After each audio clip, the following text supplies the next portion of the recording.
going to talk about how to get started real estate investing. And so there are a lot of ways to go about this. I'm going to give you some of the simplest ways and easiest tips to get started with very little, if any, cash. So the first thing you have to decide is, why do you want to invest in real estate in the first place? Is it for passive income? Is it to build a real estate empire? What is the reason you want to invest in real estate? And there are a lot of definitions of real estate investing. Mine is very specific, so I'll go into that in just a moment. So assuming that you want to invest in actual real estate properties, not real estate funds, not in other types of real estate, not real estate speculation, but you actually want to invest in residential or commercial properties that generate cash flow for you, that's what I'm going to talk about in this video. The first thing you want to do when you start investing in real estate is you need to get educated. Read as many books, watch as many videos as you can about investing in real estate, just to make sure it's for you. Real estate investing is not for everyone, but I do think it is for the vast majority of the population, even those with very limited resources.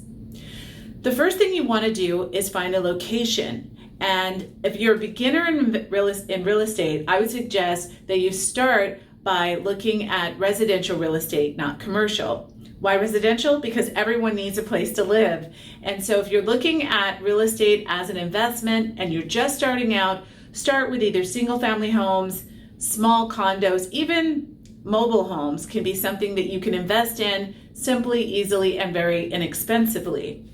The second thing you want to do is look at the location. Once you've discovered that you want to invest in residential real estate, in other words, places where people have to live if they can't afford to purchase a home, which is the vast majority of the population, then you want to look at a location that will make sense for you. Now, there are a lot of different ways that you can invest. You don't have to invest in your own backyard, contrary to popular belief. There are plenty of companies out there that do turnkey real estate investing. In other words, they buy the property, fix it up, find the renter, put it in for you, and supply the management.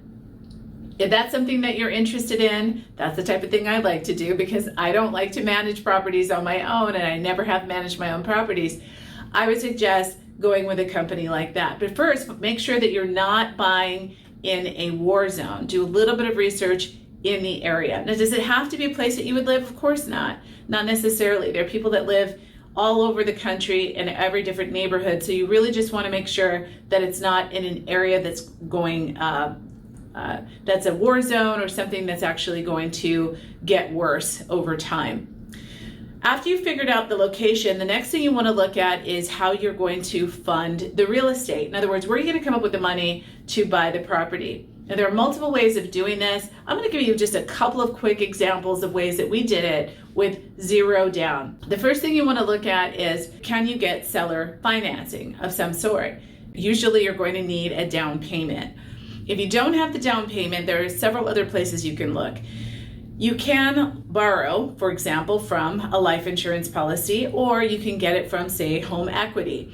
Now, there are different ways of doing that, and you need to be very careful when leveraging. You really need to know what you're doing. So again, going back to step one, you've got to get educated. Get as much information as possible about investing in real estate before you do. You're going to need to know how to analyze properties to make sure that the property you're buying is a cash flowing, very good opportunity. But once you've done that, you've secured financing. You either use savings for a down payment, or you get that down payment from borrowing it from, say, a life insurance policy, the cash value, or even, say, a home equity line. Here are a couple of other strategies that you may not have thought of. If you have a family member or a friend who is a real estate agent, see if you can use their license and their commissions as part of your down payment. Now, I've done this before, where we had a friend of ours who was a real estate agent. We were purchasing a property, and we partnered on the deal, and we were able to use his commissions as part of the down payment, right? He got a commission on the sale. He was working as a buyer's agent. We were purchasing the property, and we used that as part of the down payment. Another thing you can look at as a potential down payment, part of the down payment, are the rents and security deposits. Now remember, you're going to need to replace those, because when your tenant ever moves out, you need to have those in a secure place. But the security deposits and rents are owed to you when you become the new owner, and you may be able to use those as part of the down payment on the property. So those are some tips on how to get that down payment. Once you have the cash and you're ready to buy that property, make sure that you have the right tenants in there, you have the right management in place, and you can keep going and move forward and start looking for your next property. Make sure though before you buy that you know how to analyze a property to make sure that it cash flows from day one. In other words, the renter should be paying your mortgage and all other expenses, and you should have money left over at the end. If you're buying because you think that one day it's going to be worth more, that's a different type of investing. It's called real estate speculation, and that's not what I'm talking about today. I'm talking about how to invest in cash flowing, passive income real estate. So those are my first 3 tips. Easy, breezy. That's how you want to get started. If you liked what you heard in this video and you want to see more, please be sure to like this video, hit the subscribe button, and be sure to click for those notifications, and we'll see you in the next video. Bye.